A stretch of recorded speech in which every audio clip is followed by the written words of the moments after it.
Chief executives today have less time than ever to actually prove themselves. In fact, in some data that we cited in the article, 40% of chief executives never make it to their second anniversary. They simply aren't performing, the board doesn't agree with their strategy, and so they get moved out because they're not performing quickly. Those CEOs that succeeded and they created great economic value, they had an implementable plan. The plan was based on facts, and the plan was embraced by the company and the management team.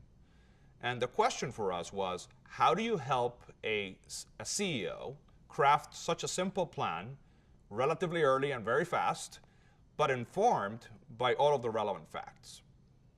So our goal was to help a chief executive actually be able to diagnose the business in a way that's comprehensive, where they can get their arms completely around things, that really understands the fundamental laws of business, so that he or she can diagnose it, take action on it, and have a solid strategy based on really decades of experience on what makes a successful business, and be able to move forward in a way that will allow them to get past that second anniversary. And the idea is quite simple, right? It's to build a deep and thorough fact base that clarifies a few things. Where are the profit pools and how do customers buy?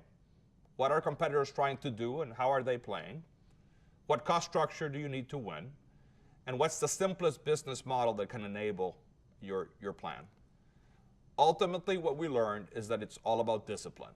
On day one, you're a new CEO, your calendar will be full. You'll be managing stakeholders, including employees and investors. You'll be managing the business. Yet you have to carve out time, and that of your team, to complete a diagnostic.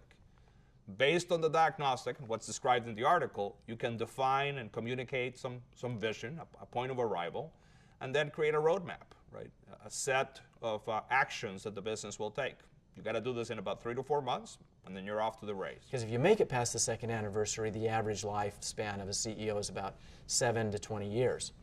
And so being able to get that strategy early, diagnose the business, and get moving on it is absolutely critical to a CEO.